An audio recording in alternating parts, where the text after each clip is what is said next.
This is the story of the Little Gingerbread Man, written and illustrated by Carol Moore. Once upon a time, there was an old woman who loved baking gingerbread. She would bake gingerbread cookies, cakes, houses, and gingerbread people, all decorated with chocolate and peppermint, caramel, candies, and colored frosting. She lived with her husband on a farm at the edge of town. The sweet, spicy smell of gingerbread brought children skipping and running to see what would be offered that day. Unfortunately, the children gobbled up the treats so fast that the old woman had a hard time keeping her supply of flour and spices to continue making the batches of gingerbread. Sometimes she suspected little hands reaching through her kitchen window because gingerbread pieces and cookies would disappear. One time, a whole gingerbread house vanished mysteriously. She told her husband, "Those naughty children are at it again.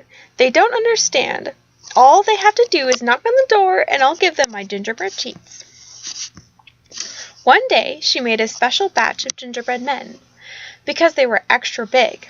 Unfortunately, for the last gingerbread man, she ran out of batter, and he was half the size of the others. She decorated the gingerbread men with care, each having socks, shirt, and pants of different colors.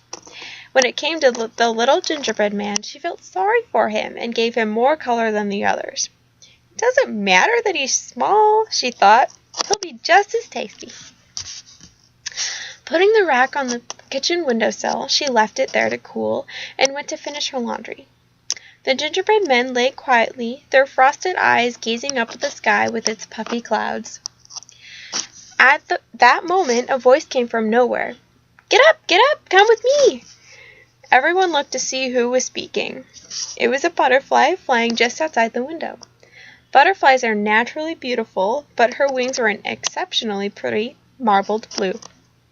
"Come with me," she urged. The gingerbread men didn't react, except to keep staring. All but the smallest gingerbread man, who jumped up from the tray and leaped off the kitchen windowsill onto the grass below faster than he could say, "Hurry." "Where are we going?" he asked breathlessly. "Away."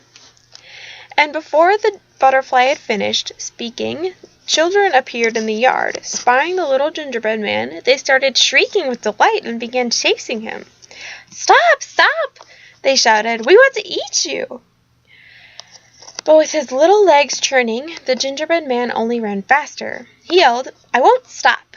Run and run as fast as you can. You can't catch me. I'm the gingerbread man." And truly, those children could not catch him.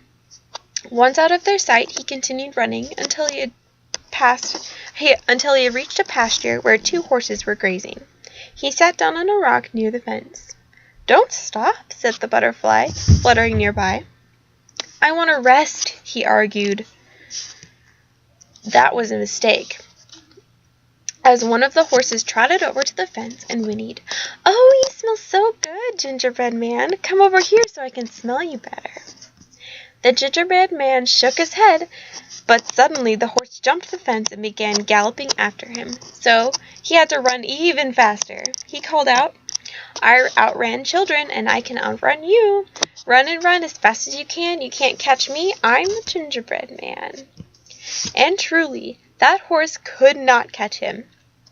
The next time he rested, the little gingerbread man took care to lie amongst the grass, well off the road where no one would see him. "Everyone wants to eat me," he complained to the butterfly.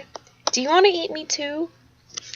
Laughing, she answered, "I love the smell of gingerbread. It's better than my favorite flowers, but I sip nectar, not gingerbread. Besides, you're my friend, and friends don't eat friends." Pleased to hear that he had a friend, the little gingerbread man was about to reply when again they were interrupted. A farmer's dog with a keen nose had come to investigate. Licking his muzzle at the sight of the gingerbread man, the dog said, "Excuse me for interrupting, but, little gingerbread man, you look so good. Tired. Please stay a while and rest if you like." As the dog talked, he stepped closer and closer. The closer he stepped, the more nervous became the little gingerbread man. When the butterfly flitted from her grass perch in alarm, the little gingerbread man took off running with the dog nipping at his teeny heels. He shouted, "I outran children, I outrun a horse, and I can outrun you too. Run and run as fast as you can't catch me, I'm the gingerbread man." And truly that dog could not catch him. At last, the little gingerbread man and the butterfly reached a stream. It wasn't a very big stream unless you were a teeny gingerbread man. To him it was a river. From out behind a bush sauntered a red fox, stopping to stretch because he had just awakened from a nap. Looking at the gingerbread man, he said nonchalantly, "May I help you?" The butterfly was quick to respond, "No, thank you, we're going to fly across the stream. We don't need your help." Smiling, the wily fox glanced at the butterfly before turning to the little gingerbread man. "You're going to carry him? I have no doubt, Miss Butterfly, that you have good intentions, but you're only a bug. You couldn't carry anything anywhere, let alone this gingerbread man across the stream. You'll drop him, I guarantee it." The little gingerbread man was confused. He knew that his butterfly friend had good intentions, but could she really carry him? He doubted it. Her wings were so thin and delicate, the thought of him falling into the cold water and crumbling into damp bits was frightening. He said to the fox, "I outran children, I outran a horse, I outran a dog. Will you keep me safe and not eat me?" "Of course," said the wily fox, quickly assured him before the butterfly could object. "I eat only meat, and I just had a full meal before my nap. Here, ride on my bushy tail. Let's go before I can change my mind." So the little gingerbread man climbed onto the fox's tail, and they entered the water. Unfortunately, the fox's tail began dipping into the water. "You're too heavy for my tail," he said. "Climb onto my back." The little gingerbread man did as he was asked, but the water began creeping up the fox's back, forcing the little gingerbread man to climb higher onto the fox's neck. "That's not good enough, I'm afraid," said the wily fox. "Climb onto my head." Now the little gingerbread man was terrified, but what could he do? He climbed onto the fox's ears. "Oh, little gingerbread man, you have to climb onto my nose," insisted the wily fox. "Otherwise I can't help you. Don't you see the water is getting even deeper?" So the little gingerbread man reluctantly climbed onto the fox's nose. The moment he did, that wily fox tossed him up into the air, opening his jaws wide with anticipation. The little gingerbread man's eyes rounded with fear because he knew that he was going to be eaten. It didn't matter how fast he could run. But the little gingerbread man and the wily fox had forgotten about the butterfly.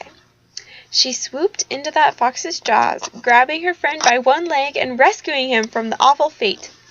She flew higher and higher until the stream and the fox were but spots on the landscape.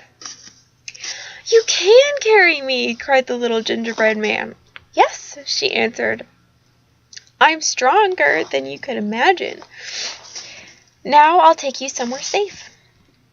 She flew with him over farm fields and forests and even mountains, and it felt like they had been in the sky forever when they reached a lake where its waters were calm like pale glass. There was an island in the middle of the lake lined with forest trees, and among the trees was where the butterfly took the little gingerbread man. She flew down, down, and down until they came to the foot of a pine tree. The gingerbread man could not believe his eyes. Beneath that pine tree was the most beautiful gingerbread house. Through the front door of the gingerbread house came a gingerbread man and a gingerbread woman. Seeing the butterfly and her companion, they smiled excitedly, waving their gingerbread hands. "What have you brought us?" cried the gingerbread woman. Evidently, she knew the butterfly very well. "I think it's obvious, dear," said the gingerbread man. "She's brought us a gingerbread boy. Do you realize that now that we can be the family we always wanted?" It was true. The butterfly had intended all along to bring all these three together. The little gingerbread man had not known that he was actually, in reality, a gingerbread boy. It was all so sudden but wonderful. When both his gingerbread parents each gave him a loving hug, he knew that he was home. The gingerbread family went inside their gingerbread house to celebrate, with the butterfly remaining outside on the roof. She was content just smelling the gingerbread and sitting there quietly, whether it was day or night. And they lived happily ever after.